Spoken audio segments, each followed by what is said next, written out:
Good morning, Emily. Good morning, Martina. It's good to see you. Good to see you too, bright and early on a Sunday morning. Mm-hmm, mm-hmm.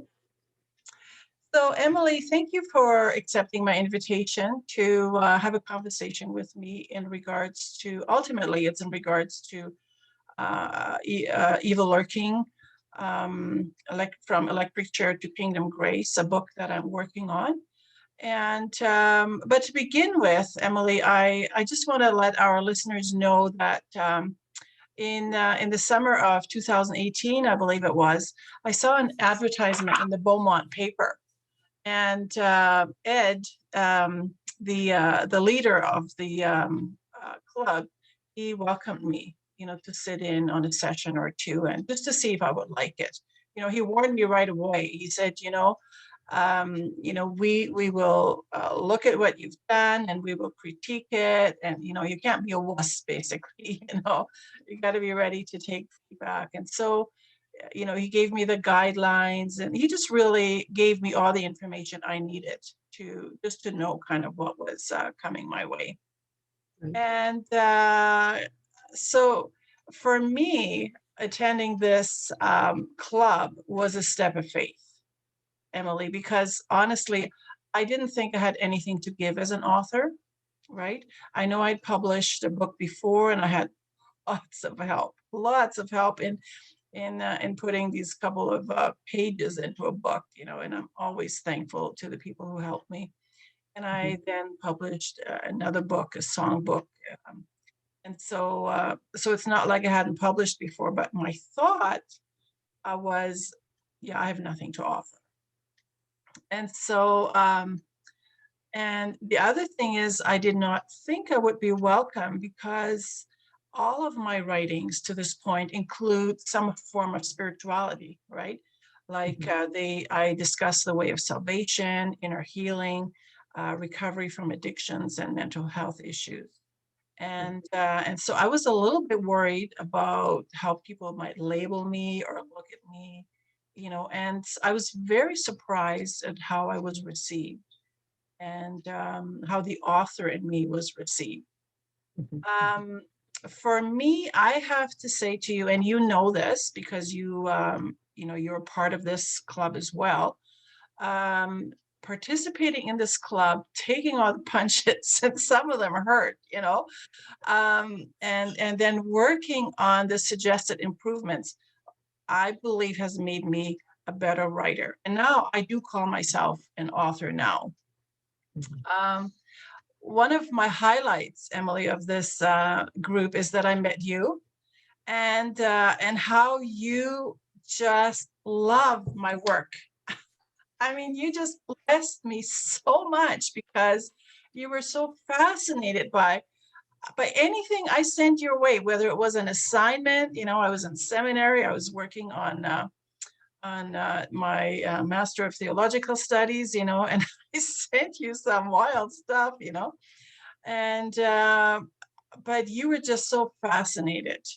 And then our friendship kind of grew where you invited me to your home and we had some lunches together and so on and so forth. But what really encouraged me, Emily, is that you kept saying that I'm an inspiration to you, which totally blew me away. I never saw myself in that light, right? I never saw that I might have it in me to inspire people. Of course, the Lord lives in me, and He is the one who is really inspiring people. I didn't even think that He could use me as a vessel. So here we are. Well, almost 3 years later. Right. And oh my goodness, if we could think about how many words of mine you've critiqued. Like, I don't think I honestly, can I don't know. That one paper was 120 pages. count. We did it the hard copy way and not on the computer. So Uh, there you're, was, yeah. you're, yeah, you've been such a great, great friend. And I want to thank you for meeting me here today online Well, on Zoom. it's my honor. It really is. I'm humbled that you would consider that what I have to offer is helpful as well. So. Mhm. And it reminds me too that when I was visiting with you, you shared with me, like I knew that you had published a couple of things, but I didn't know that you had written songs and that your songs are hidden away on a tape. And Yep. and how beautiful they are. I was just like, why are they hidden away? And so they're so beautiful and so expressive. And so you, Emily, I believe, have been on a crash course alongside Yes. me. Together, we've been on a journey to somewhere only God knows where it's going to lead. Yes, yes, that's right. That's right. We're heading towards our destinies as human beings living on this earth, in order to help others. And I think it's important that we recognize one another's strengths and our weaknesses, and still be encouraging and loving to one another as well as Mhm. to other individuals. Which, I mean, what you do in your life is so phenomenal, and I kudos to you, girl, because I don't know whether I could do it. I struggle with myself, let alone trying to help others. But somewhere in that weakness that we have, that's when God uses us. So as Yes. long as we're weak and we're that willing vessel, then He can use us. So yeah. But as a Christian, it's for me, it's oftentimes been difficult because, like you, when you first came to the group meeting, the Beaumont Writers Group, uh, there weren't too many Christians in that group. And of course, you're always concerned that you don't want to ruffle any feathers because there's Mhm. always different denominations and different beliefs, and Mhm. some have no beliefs. And so it is a struggle in some ways, but I think it's more that I was not secure in myself. And that's the reason why I struggled so much and I was a people pleaser. Mhm. I don't do that so much anymore. Yeah, and I agree with what you're saying that it's the issue is in here. It's not out there. It's not the people, Mhm. right? Oh, Everyone no. there, they are, they're working on their own stuff. They're living their life the way they're living their life, and that's what it is. But Right. then, I always have to say, Martina, what's your motivation? Is it really pure? Like, what are you trying to do? Why are you here? Kind of thing. So I always need to look at in here and Mhm. what's your big deal?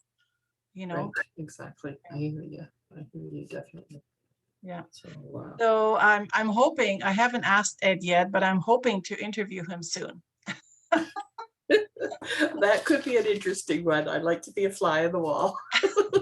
Well, you'd be able to listen to it live if he Yeah. gives me permission. So Ed, if you happen to listen to this video, this is my formal invitation to you. And thank you for taking me to Beaumont Writers Club. You've changed my life. Amen. So, but Emily, could you take some time to tell our listeners your story with creativity? And I Yeah. really would like you to not be shy. I would like you to share some of your accomplishments and some of your publications. Okay.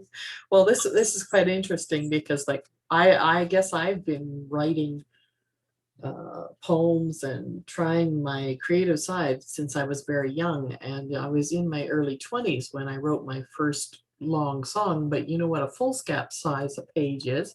I had 2 pages worth.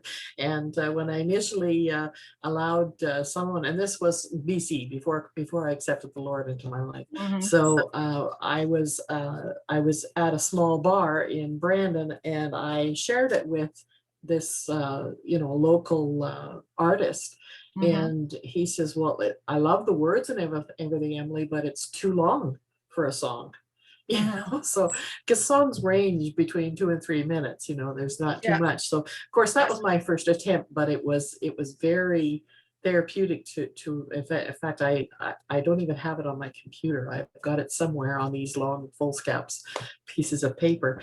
But and then I started writing short stories and more poetry and whatnot, and so I've done a lot. And I was going through my computer today with the things that I do have on my computer, and I've probably written, uh, you know, close to 20 songs, which have never been professionally recorded. I just recorded them myself with a cassette player, a mic, and amp, and I oftentimes do play with. I'm self-taught guitar player, so the way that I play is not necessarily the professional way or the way it's supposed to, but that's okay, because when I sing and play the guitar, it's all about, the ministry that I have always wanted to do.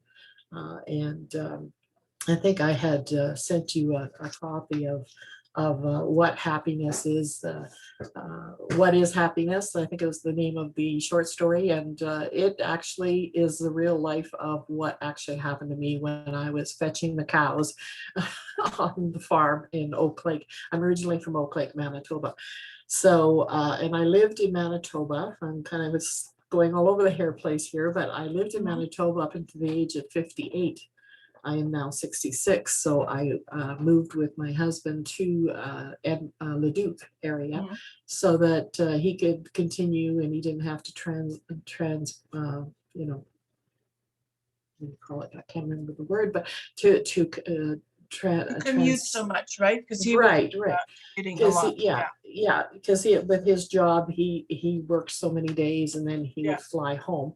So anyways, it was kind of interesting that and then there was a lot that had happened, but within that short time, I think I started with the Beaumont Writers Group back in 2013 or 2014. But previous to that, some of my writings, I think the first poem I ever got published was through the Manitoba Cooperative Cooperator, and it was a kind of a funny play on play of reality, his and hers. So it was a husband and wife thing. And then in 2007, I had actually published in Prairie Writers Volume 1 or Volume 3, sorry. I could show it to you. It's this one here, and it was actually edited by well, her name is Doreen Meyer, but it's MD Meyer. She does a lot with the Native community. Her and her husband now live in a Native community area, and she teaches, encourages people to write. And so there's a lot of people that have come from that, and they've written short stories and poems, and I believe some are authors of actual books and stuff. So that was interesting. That short story that was in that book was actually previously published in my hometown publication. I don't know what you call it, because it was more like a many-page newsletter than anything else, but it was a small printing company in the town of Oak Lake, and it was titled Lessons 101. It's about my father and about the lessons he taught when we were growing up, and the importance of being cognizant of everything around you. And then I also published in 2008.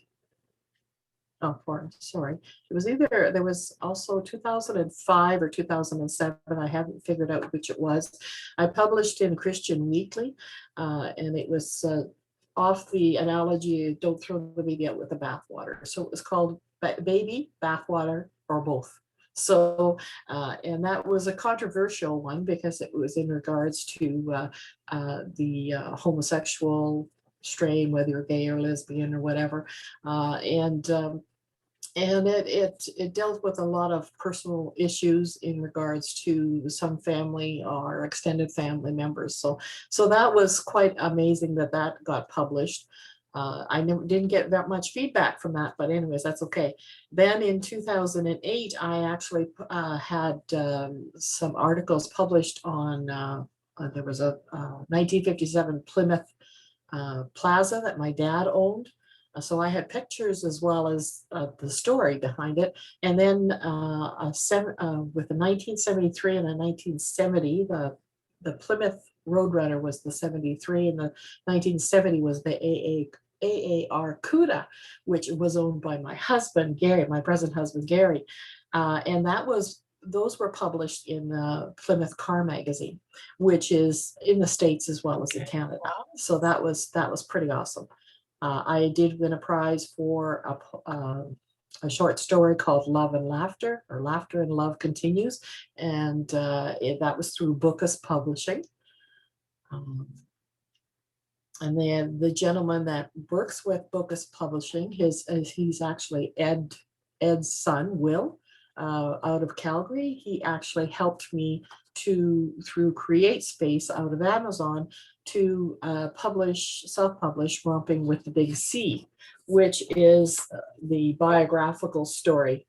Hold on a second. I'll pin it so people can see it. Okay. Okay. So that was through, let me know when I can put it down. Yeah, go ahead. Put it down. Okay, yeah. So that was a biographical of my oldest brother Lawrence's battle with stage 4 non-Hodgkin's lymphoma. He had 3 episodes, the second one putting him in a wheelchair. He overcame not being able to walk little by little, and finally did retire. So where he had been an advocate for many people who had physical and emotional disabilities, now he had to advocate for himself. So he had a very good and strong stamina in regards to not giving up. And it was wonderful. I was sad to see that this didn't get completely published or released until after he passed. But he was an amazing man, and he's loved and missed by all. So that was that one there. But I've taken many different courses throughout the years. I actually, when I moved closer to Winnipeg, I believe I was living in Ely at the time, I had started taking quality of course, which was very in-depth. It takes you through all different kinds of writings in regards from poetry, songs, Okay. manuscripts, articles, traveling articles, etc., etc., etc. I sad to say I never did complete it, but I still have the contact, so I will complete this. That's my purpose.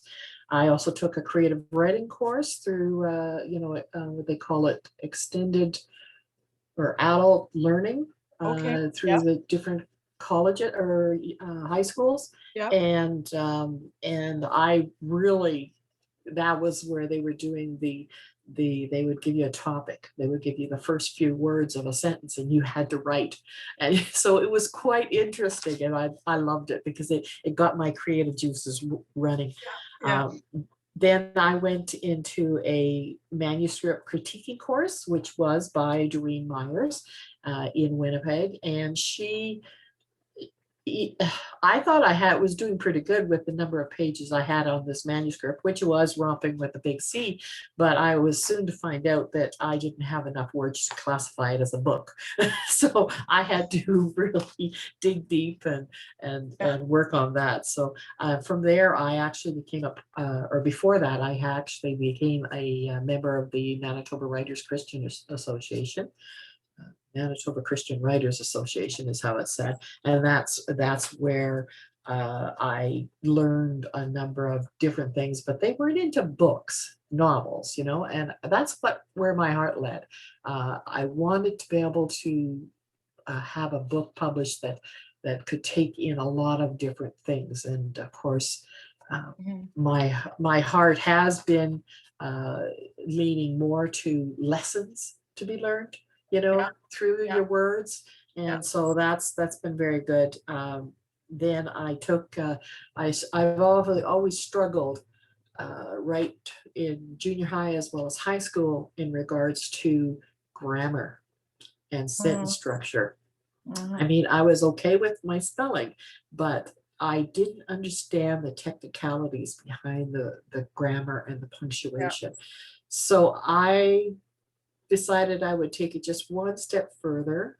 My editor friend from Winnipeg, she didn't recommend me trying to become an editor because she didn't think I understood the basic dynamics that are required. So I, like if I could have taken it as an insult, but I didn't, because she's a very wise woman. Yeah. She's older than I am, and she's gone through a lot and created a lot as well in her own right. So I noticed proofreading anywhere. It was an online course, and I decided that I was going to bite the bullet and take this course. And I was going along fine. It was wonderful, taking copious notes, passing tests, and all this kind of stuff. And then I had to do the exam, and oh my goodness, you had to have a pass of 70%. And I'm thinking, ah, so it scared me right off the hop, right? But Yeah. anyways, in let me see, October, I actually got my certification as a general proofreader with the theory and the practice. So yes, and I so appreciate it, and it's led me in a whole new aspect, because I love reading, but I kind of had got stuck, and Yeah. so now things are changing. I'm learning so much more, and there's some writing, and which I shared with you as well, that I have difficulty with. I'm not familiar with footnotes, et cetera, et cetera. And I know that your paperwork has done an awful lot with that. And so for me, that is I where I remember your struggle. frustration, like, sorry to interrupt you, but It's okay. it's like, do you need all these footnotes? Do you have to use all these quotations? And I'm like, yes, it's a academic paper. You have to quote people who know what they're talking about. Right. Yeah, and of course, yeah, because I was so used to reading just like, a fictional or biographical or whatever, and I didn't have a lot of footnotes. And of course, Yeah. I've never been to university, or college. Yeah. I did take a business course in college Yeah. it's like a Cambridge Business College is no longer in effect anymore. But I learned a little bit of stuff, but as far as reading that kind of technical writing, it was like, oh, like it kind of did me in a little bit. And I said, okay, Martina, I'll do this part of it, but I'll leave you to make sure you're doing that right. Because, and then of course there's different ways of writing. There's the AP way of writing, and of course the course that I took, I've had to learn along with you so that I could be up to snuff in my proofreading. So in regards to, I use the Chicago Manual of Style mostly. I've learned that the difference in English, Canada English spelling, and then the UK as well as the US. So for the most part, I'm only dealing right now with, the Canadian English spelling as well as the US.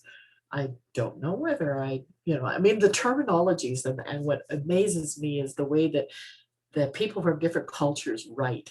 Yeah. And there's different words. Like I'm gonna be rabbit trailing, and I better not do that. So Thank you. Yeah. So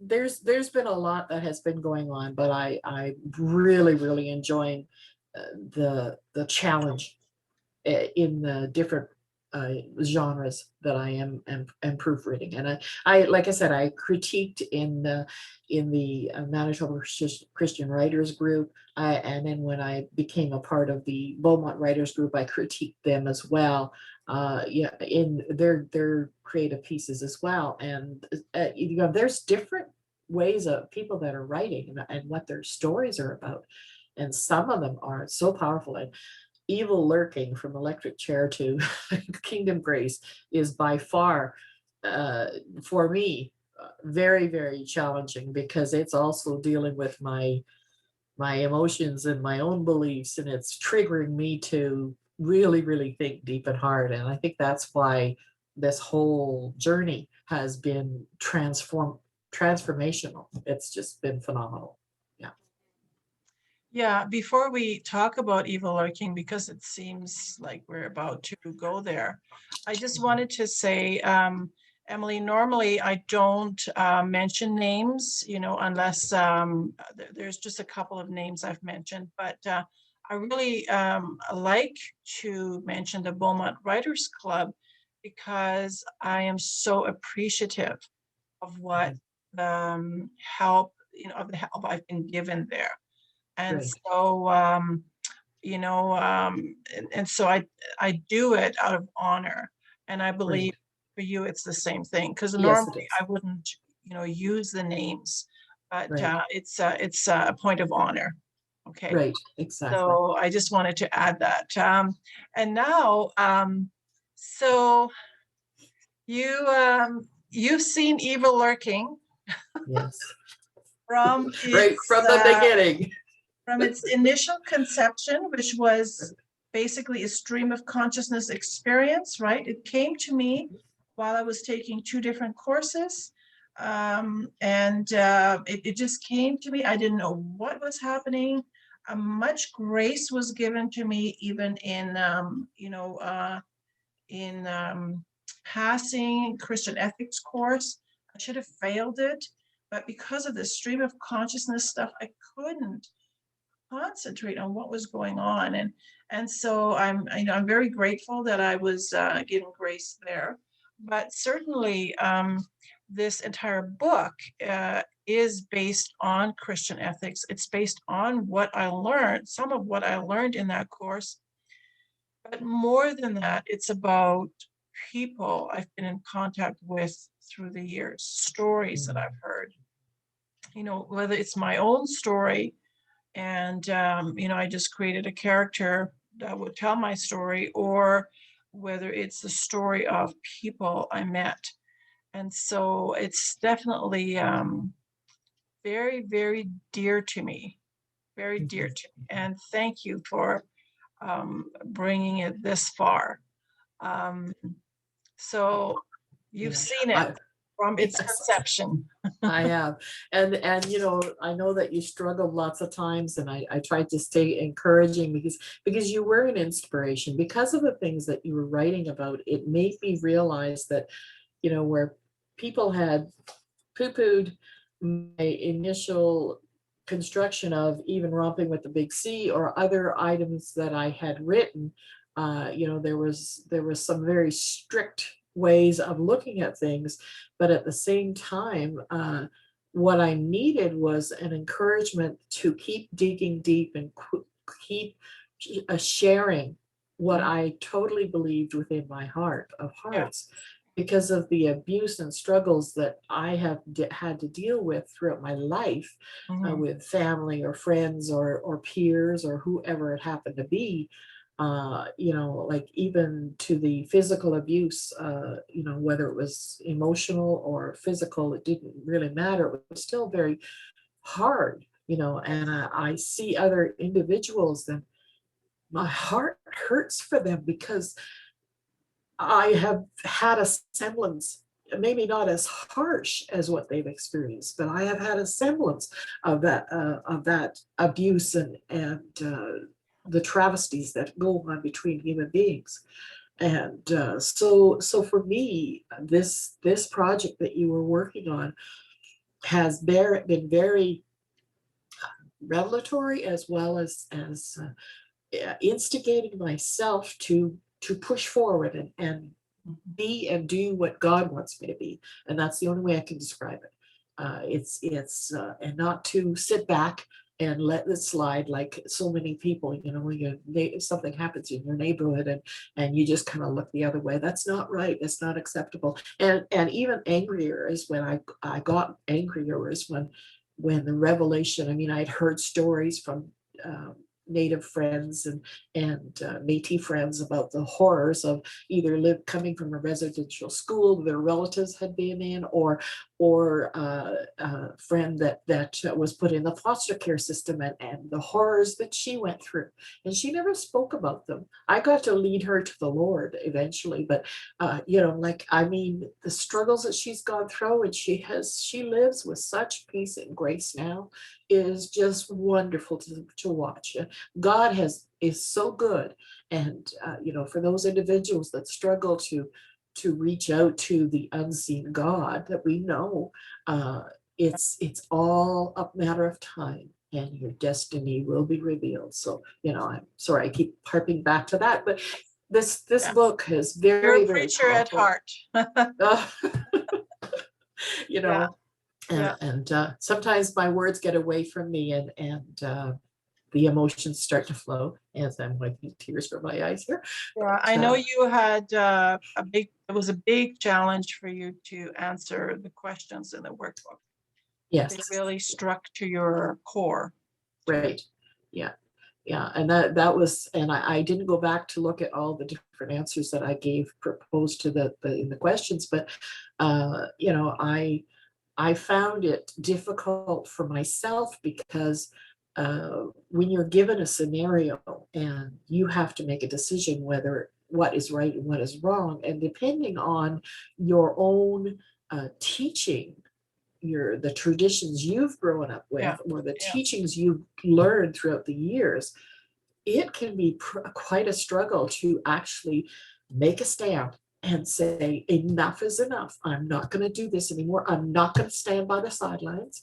yeah, Enough is enough. These people, these victims need to be heard. yeah. And if I have to step forward, then I'm ready for it. I don't care what everybody else says. And I kind of grew a backbone a little, but yeah, this, not speaking about the workbook anymore, but the actual uh, uh, book itself, especially, and we discussed this earlier, but in regards to my thoughts of who I kind of related to, I'm more related with Donna and Bruce, and her mother, Donna's mother, and that situation. I had empathy for Wolfgang and Demetrius until you gave me the chapter 21. I was not ready to offer him kingdom grace. I was so angry because Yes. he was higher up in the church, and I just so it was a struggle. But once I read some of his story, I can't wait till the next chapter. So and I know that this is definitely a work in progress that you've been struggling with, because the Lord is leading you to continue on. We don't know when it's going to end. Only he does. Yeah, But the messages that you yeah, are giving out there, and through this book and through the course, etc., I think are so important, because it's a message of healing and hope, is the only way I could put it. Uh, there's more to it than that. I mean, it's almost beyond words, but yeah. So I'm kind of getting okay with Demetrius, but this too takes yeah. time. I mean, I'm human, Yes, right? So yes. yeah, The yeah. thing is, Emily, so it's not done, right? I No, mean, I right, thought it was done after chapter 14, and then I was going to just write a little sequel of all the beautiful mhm, stuff. And actually, the crunch time is now, because these are my inner challenges that I'm facing now.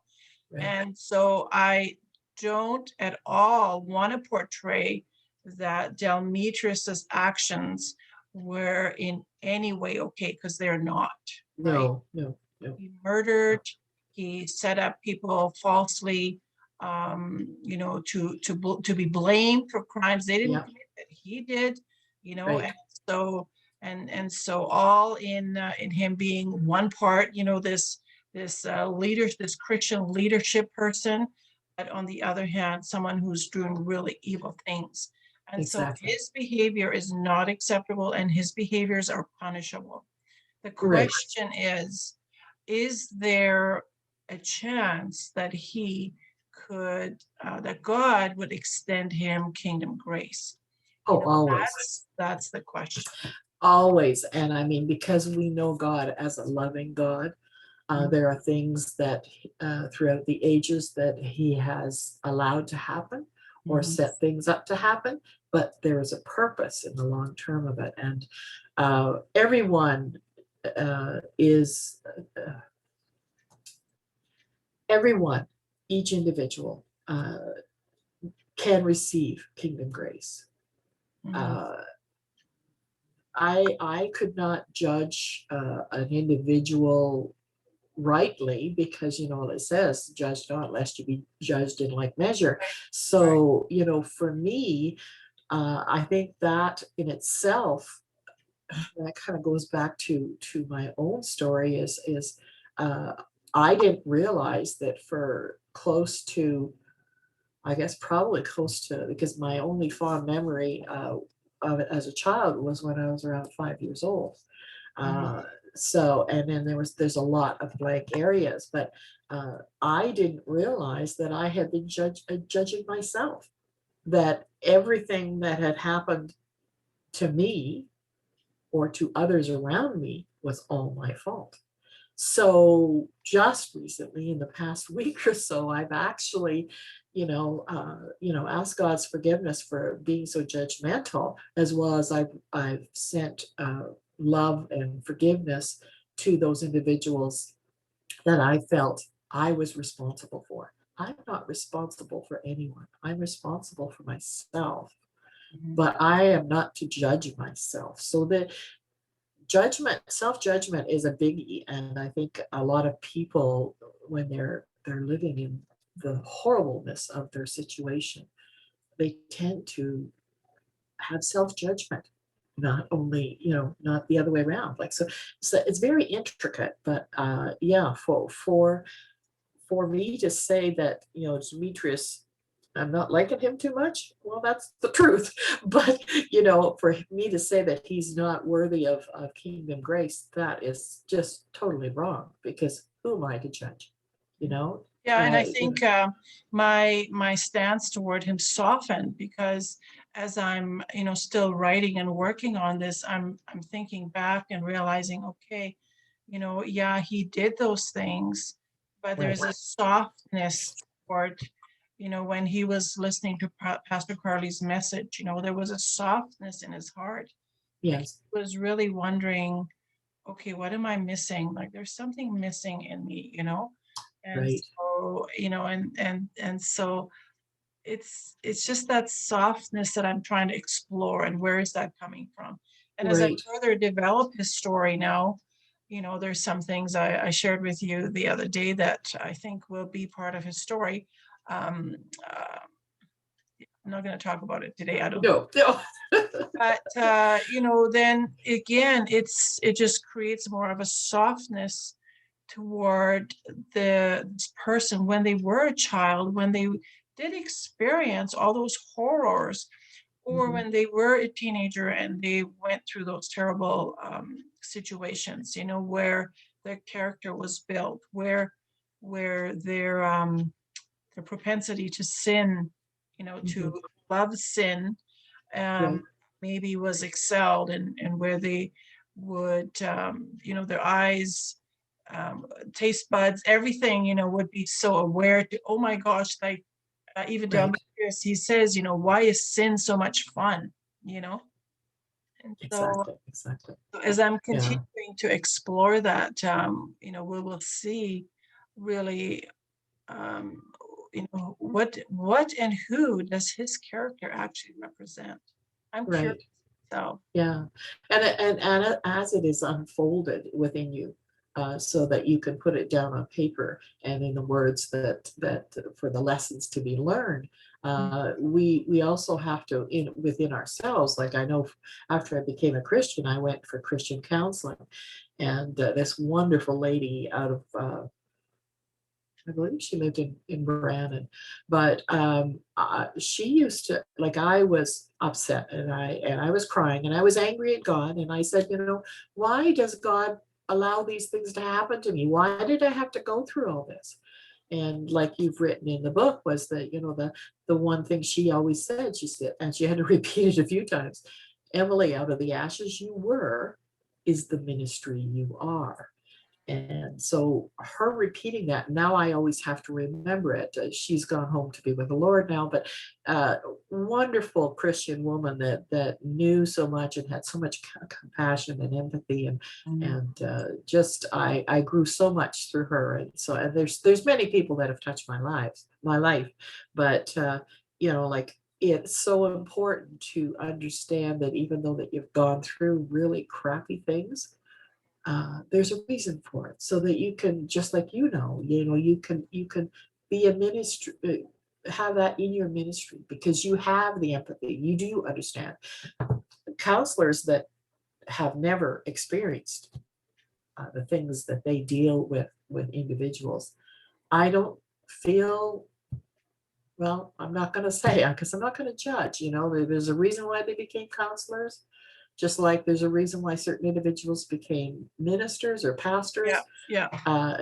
But out of the ashes you were is the ministry you are, and I think that's very key Yeah, to I'm remember. so glad you're mentioning it, because when in my interview with Ruth Snyder, I mentioned it and I was trying to get it together and I was like, I couldn't. And then, of course, I didn't mention your name because I didn't know if you were going to allow me to interview yet. So I'm so glad that now Yeah, listeners who would have listened to Ruth's message, uh, right, Ruth's right, and my conversation, they now would know, now we can put a face to that.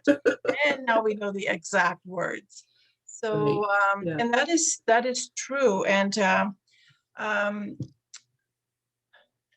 e- and I'm even thinking right now, and I know we didn't previously discuss this, but victims of abuse, of any type of abuse, they see God like the abuser, right? Well, yeah, yeah, They don't see him as a loving God, and that's because the child or the human being, that's all what's in their mind is the person who did the damage to them, right? right, they, and that person is between them and God, so that's all they see.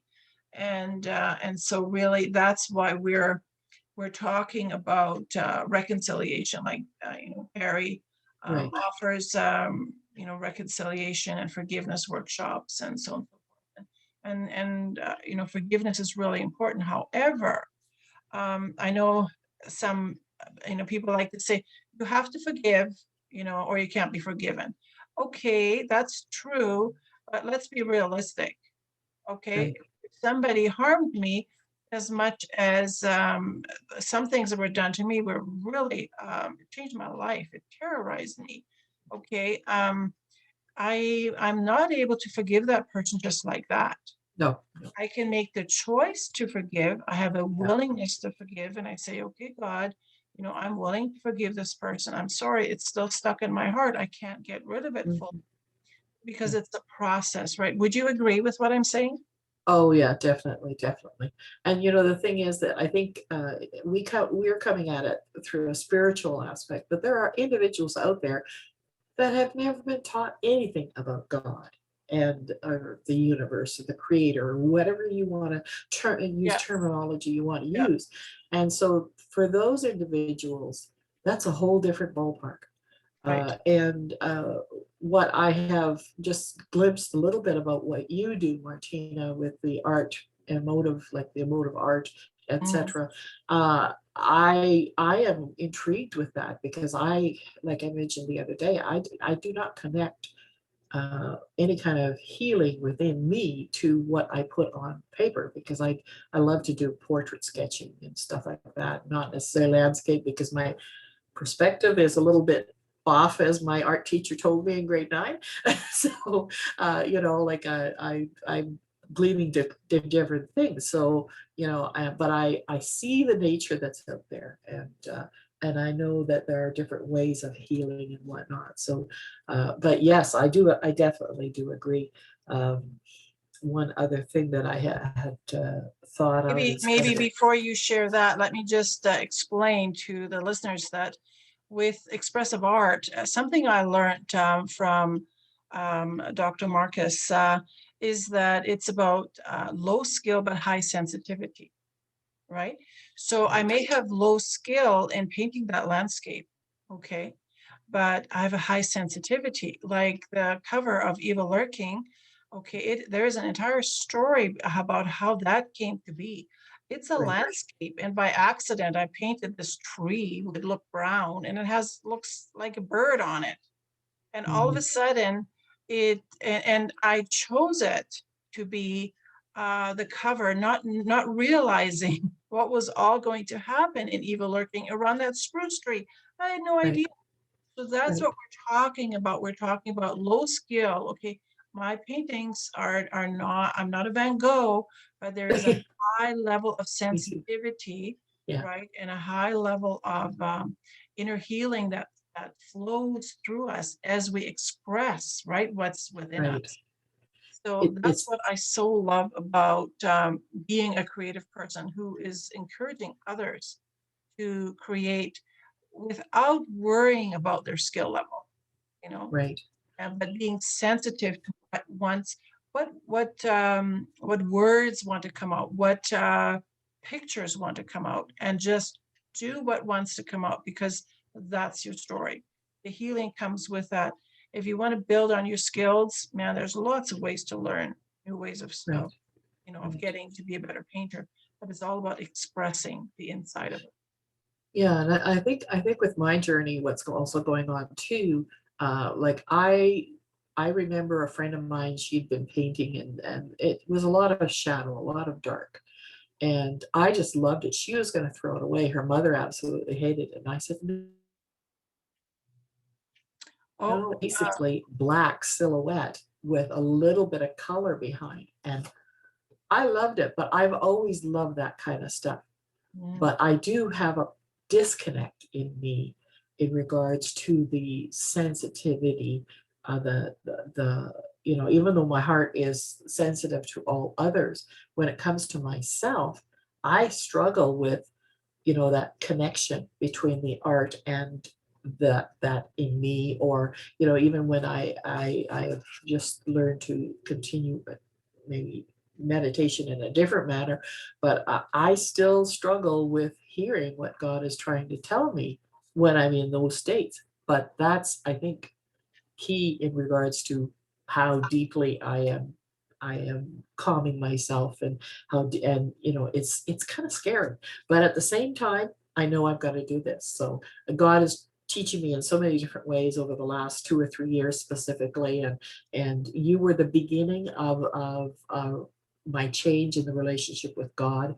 I began to understand that God was not, that mean daddy up in the sky. He was not the one that was gonna, God is gonna get you for that. That's where I was going with this.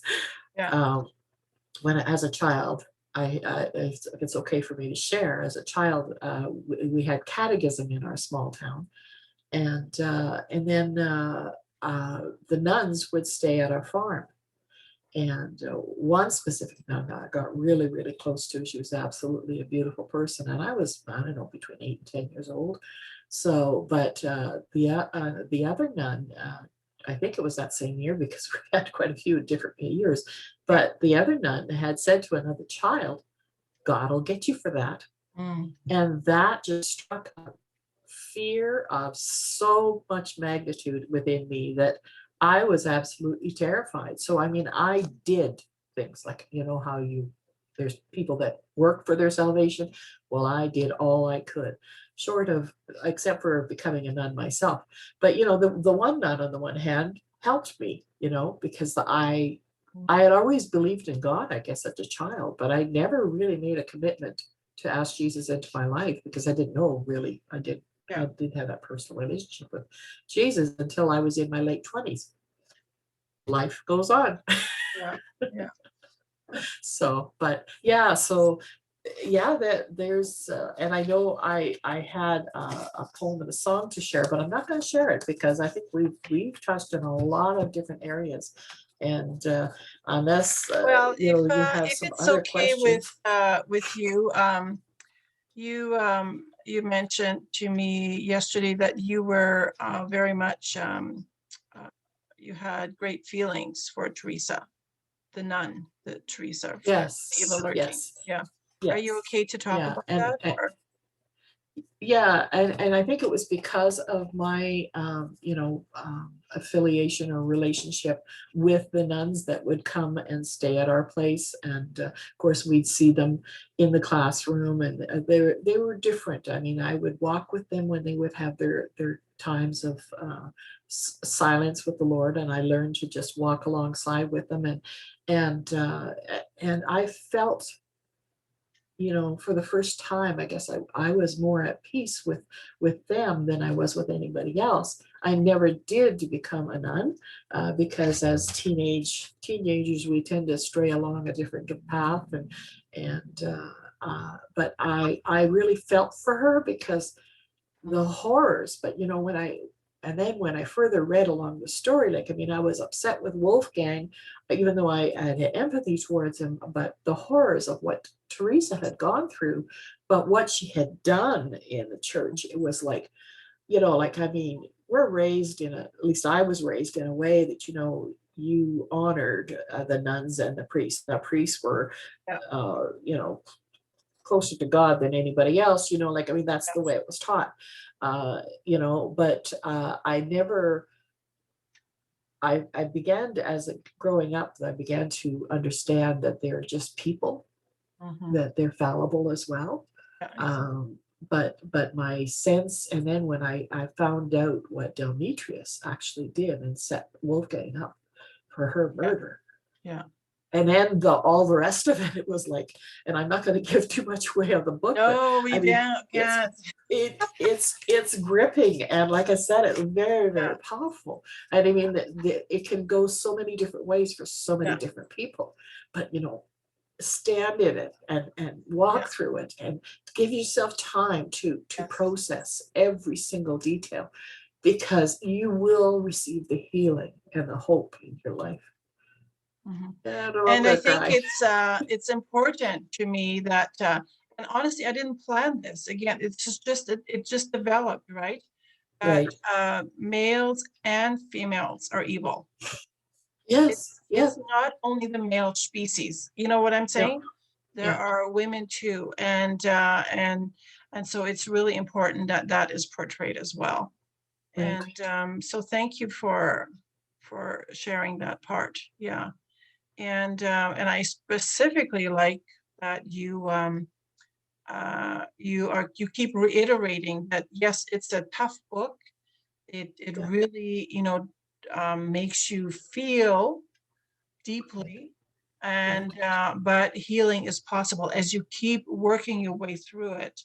Then Yes. healing, you experience healing. Right. Yeah. Yeah. Exactly. And I know that some people would be very tempted to set it down and never look at it again.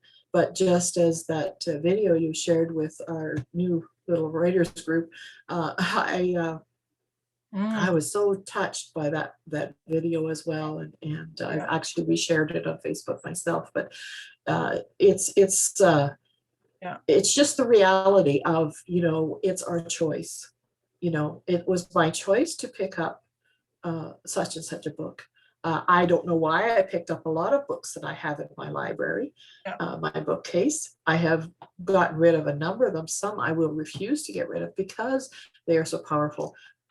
Oftentimes, what I've discovered is when I've purchased a book or I've picked up a book, uh, wherever it is I get it, I have discovered there's a reason why I got it. It wasn't necessarily like I haven't read all my books.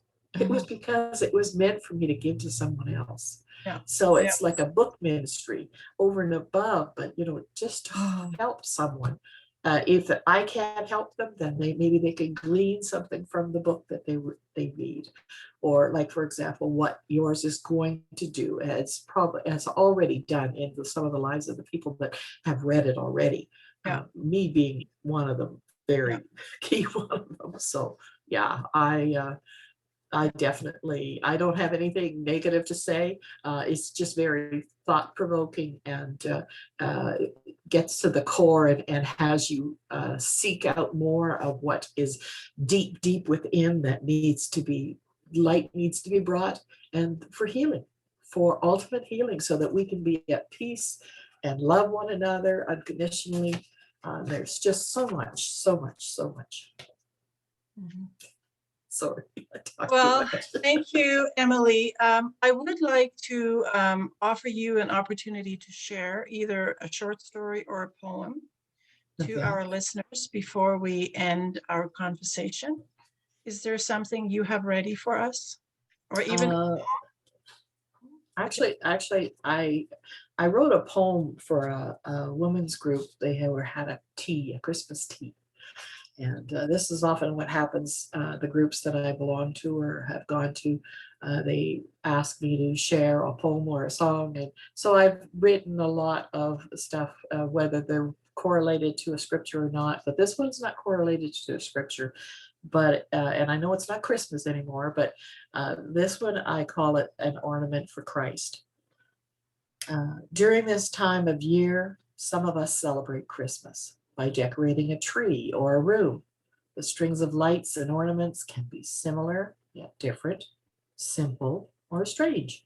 They can range from tiny to, well, all shapes, colors, and sizes. Some fanciful and brilliant, even a marvelous show set up to win prizes. What kind of ornament are you? Do you sparkle? Do you tinkle? Are you shiny and smooth or covered in wrinkles? From where do you hail? From what distant shore? Are you filled with substance or hollow to the core? Have the struggles of life bruised you inside? Has lost hope caused cracks and marred the outside? Is there a hollowness in your heart only He can see?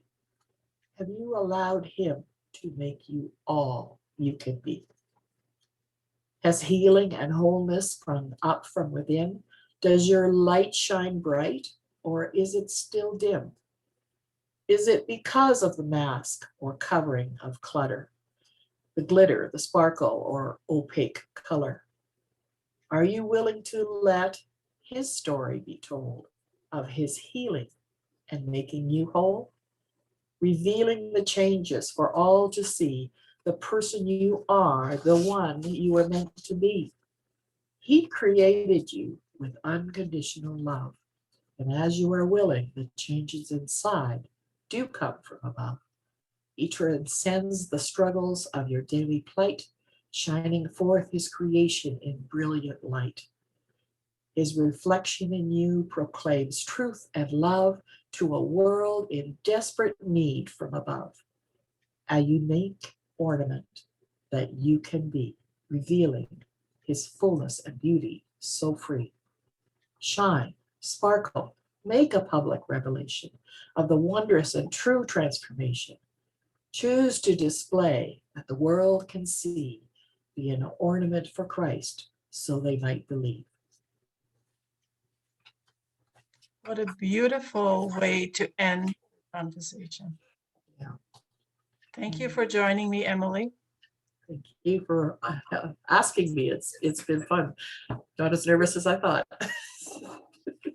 You're a blessing. I will stop the recording now. Right. Thank you. Bless you.